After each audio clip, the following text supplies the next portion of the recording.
ఈ మహాభారత యుద్ధంలో ప్రతి సంఘటన ముందే తెలిసినటువంటి వాడు ఒకడున్నాడు. అలాగే గ్రహాల ముందు కదిలే సమయంలో ఫలితం తెలిసినవాడు, విజయం ఎవరిదో ముందే తెలిసినవాడు, ఇలా జరిగింది, జరుగుతున్నది, జరగబోయేది చెప్పేటువంటి ఒక వ్యక్తి ఉన్నాడు. కానీ అతడు ఒక్క మాట కూడా చెప్పలేడు. అతని మౌనమే యుద్ధాన్ని మార్చింది. జరగబోయేటువంటి విషయాలను ముందే చెబితే తన తల ముక్కలుగా పగిలిపోతుందని శాపగ్రస్తమైనటువంటి మౌనంగా నిలిచినటువంటి ఒక పాండవుడి కథ ఈరోజు. అతడెవరో కాదు, అతడే సహదేవుడు. మహాభారతంలో అత్యంత తక్కువగా మాట్లాడినటువంటి పాండవుడు సహదేవుడు అయినప్పటికీ అత్యంత లోతైనటువంటి జ్ఞానం కలిగినటువంటి వ్యక్తిగా వర్ణించబడతాడు. సహదేవుడు ఇతర పాండవులలాగా అస్త్రబలంతోనూ అలాగే గర్జనలతోనూ ప్రసిద్ధి పొందలేదు. అతని యొక్క జననం అశ్వని కుమారుల వరఫలంగా మాద్రీదేవి గర్భంలో జరిగింది. మరియు చిన్న వయసులోనే తల్లి మాద్రి మరణాన్ని చూసిన ఆ దుఃఖమే అతన్ని మౌనంగా మార్చేసింది.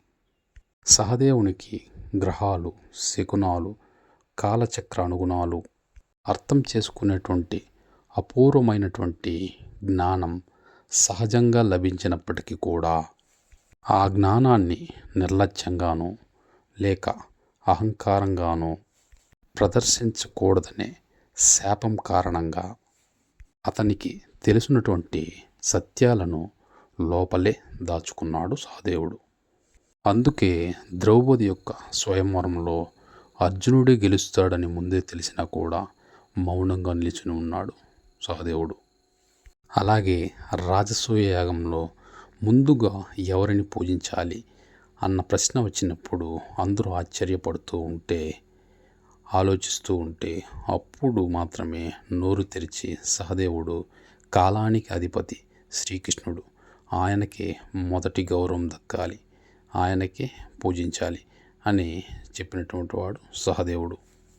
అరణ్యవాసం అలాగే విరాట పర్వంలో అంతటి కఠిన కాలాల్లో కూడా సహదేవుడు గొర్రెల కాపరిగా, గోశాల కార్మికుడిగా అత్యంత వినయంతో జీవిస్తూ తన జ్ఞానాన్ని ఎప్పుడూ కూడా అహంకారంగా మార్చుకోలేదు.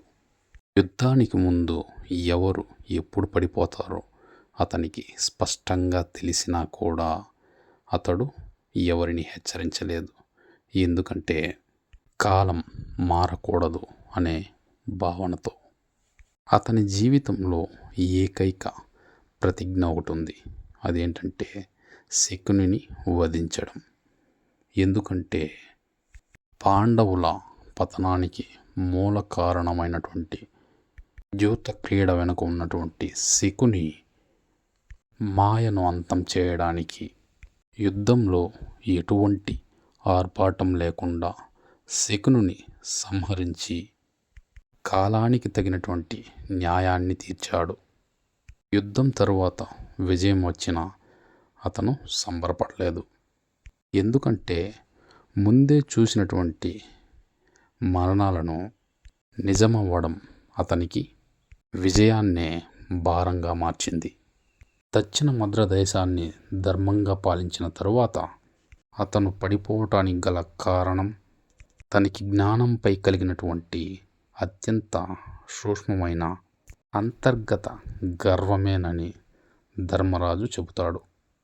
ఇది అహంకారమేనని గట్టిగా ప్రవర్తించడమే కాక అన్నీ నాకు ముందే తెలుసు అని మనసులో అనుకోవడమే మహాభారతం తెలియజేస్తుంది. ఈ విధంగా సహదేవుని యొక్క జీవితం మనకి ఒక గొప్ప సందేశాన్ని ఇస్తుంది.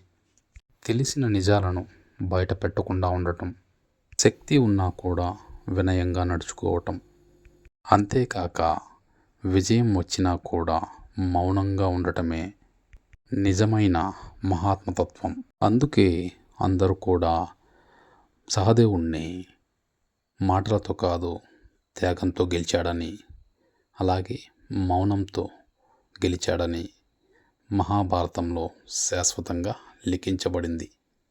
పాండవులలో సహదేవుడు ఎందులో గొప్పవాడు అని అంటే అతనికి జ్ఞానం తెలిసిన దాంతో చాలా గొప్పవాడు. అలాగే ముఖ్యంగా జ్యోతిష్యం చెప్పడంలో గొప్ప ధర్మాత్ముడు. అంటే శత్రువే కూడా వచ్చి జ్యోతిష్యం చెప్పమంటే అతను ధర్మబద్ధంగా జరిగేదే చెబుతాడు.